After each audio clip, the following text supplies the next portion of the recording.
Hey folks, it's Ardwulf. Welcome. We have today a unbagging for you, hot off the presses from Multiman Publishing. This is Grand Tactical Series Briefings Volume 1. It includes the game Strike Counter-Strike, and this is super fresh. We will take it out of the baggie and show you what you get right here. Now, this is still available as of this filming. So we did get a traditional Multiman Publishing card here. So what we have here is the GTS magazine that has a bunch of informative articles about the series games plus a small series game. I've been waiting for this for a long time. I like the Grand Tactical series quite a bit. This is the 4th Armor Division versus Panzer Lair along the Saar, which I believe is late 1944. So let's take a look. Might be early 45. That's possible, but I think it's 44. We'll find out. So GTS Briefings Volume 1 should contain 144-page magazine, one 22 by 34-inch map sheet, one 24-page exclusive rulebook. You can download the series rulebook, 2 full and 1 half counter sheets, 2 CRT/TEC player aid cards, and 1 errata counter description sheet. So let's see what we get here. We will start with the map so that we can use that as our background with which to look at all the other stuff. Now, this is a one-map game. And it's not even a full-size map, thus making it by far the smallest GTS game. And I guess I'll point out that in the larger GTS games, you get cards, off-map displays for these things. These are the formation displays. Here you have 44th Infantry Division. Here is US 4th Armored. And presumably on the bottom, maybe not. Yeah, you do. Okay, so then down here, actually, you get one for Panzer Lair.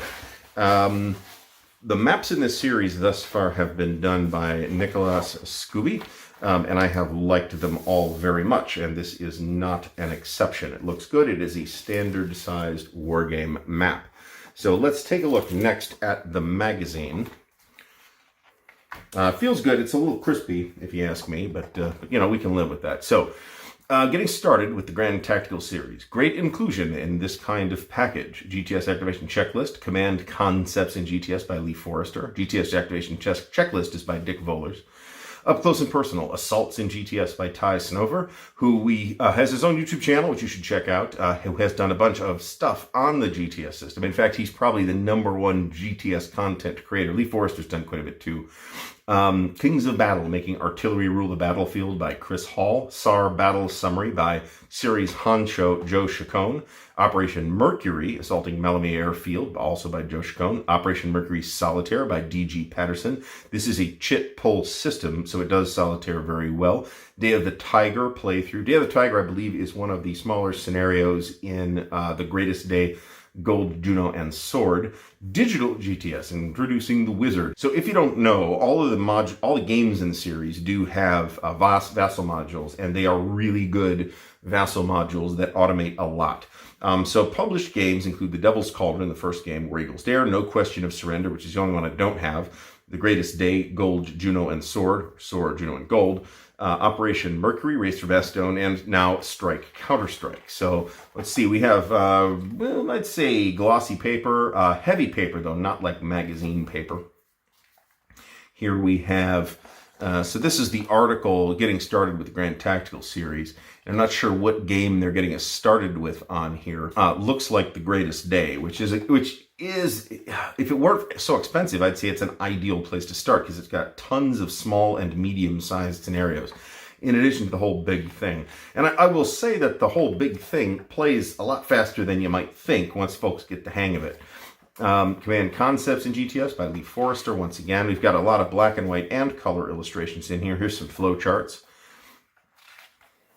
Magazine looks good. Making Artillery Rule the Battlefield. Look forward to reading that, since certainly my GTS outings have not been characterized by competence with the artillery. Saar Battle Summary. This is, of course, the battle that's in the game that's in the magazine. And this is November 1944, so that actually makes total sense to me. I think that the turns are 2 hours, as I recall, and then there's like 1 turn or 2 turns, maybe 3 turns that are the night turns. So day turns are 2 hours, and Night turns are, you get 1 or 2 turns per night. So they're 2 to 6 hours or something like that. This is the digital GTS introducing the Wizard, which is the tool inside the Vassal modules that allow you to pre-calculate all your effects and modifiers to do the combat. So that's great. Here we have the brand new scan this for your GTS support on your phone. That's kind of neat. That's something I'm seeing more of now, and not something I've seen much of before.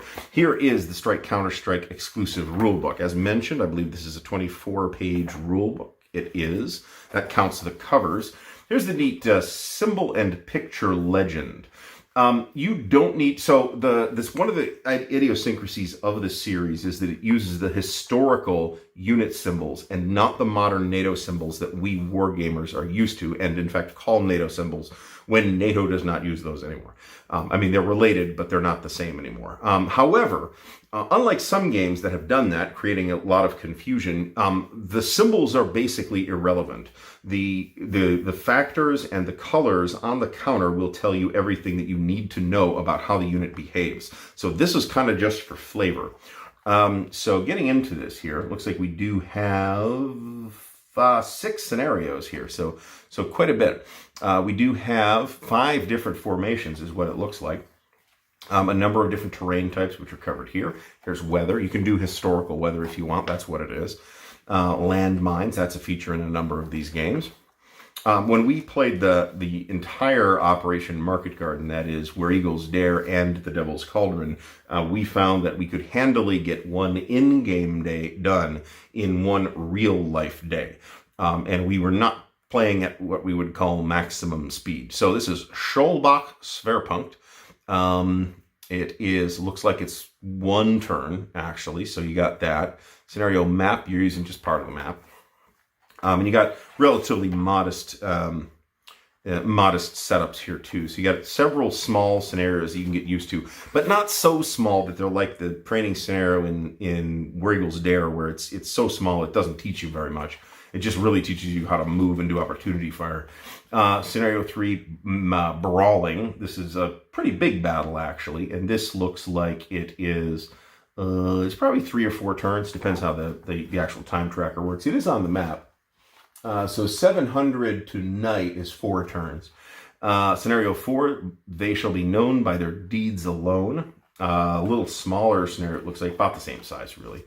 And then here is the short campaign game and a long campaign game. Now, this is going to be several days, but obviously this is a far smaller game than any of the previous entries in the series, so this is going to play real quickly.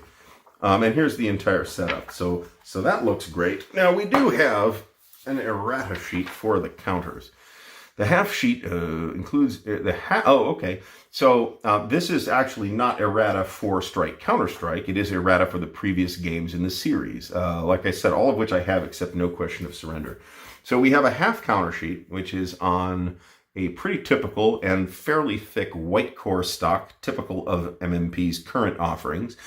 These are mostly markers, and I imagine these to be the errata counters. And then this sheet will tell you, those are in fact the errata counters. This sheet will tell you where all those go and what you're supposed to do with them. You get a player aid card and then a second player aid card. These are going to be identical with a TEC on one side and the charts and tables on the back. And this is basically the card that basically the entire game runs on. We found that once people got the hang of it, that there's really minimal rules referencing in this game series, and you very seldom had to look up anything that wasn't on these cards. So that's very nice. Not an incredibly simple game series, but it's not incredibly complicated either. I would rate it on the GMT complexity scale of 1 to 9 at about a 6. Now, take that in the context of who's making the recommendation, right? But I would call it about a 6. Here is a sheet of mostly markers. We have some Germans up here. This is a fairly marker-heavy game. In play, less so than on the counter sheets, though. And here we have the what looks like Americans and Germans down here. Germans are all from Panzerlehr, pretty much. Americans are coming from a different formation. And I'm not sure where this 106th Cav group activates. So they don't get their own command cards. So I assume that there are special rules for them in the in the game specific rulebook. And that's it. So that is the entire contents of the new GTS magazine, the GTS Briefings Volume 1. As usual with these things, I would love to see Multiman Publishing continue to do this every year or two and do a new GTS magazine and a small game. They have not traditionally done that, but they do put out a magazine or two, pretty much 2 magazines a year, just not the series-specific magazines, except for the ASL support. The ASL Journal is one of those 2 that they always do. I'd love to see them do more operational matters for OCS. More skirmishers for GCACW, and now more GTS briefings. This looks great. I'm very happy to have it. Hopefully you have found this interesting. If you would like to check this out, I'm sure you can go find relevant information on MMPgamers.com, which is the Multiman Publishing website nowadays. So do go check that out if this is interesting. An ideal introductory game to the Grand Tactical series. I'd like to give a special shout out to the patrons of Ardwulf's Lair, without whose support and assistance and encouragement, none of these things would be possible. And I'd like to thank you for watching. Until next time, happy wargaming.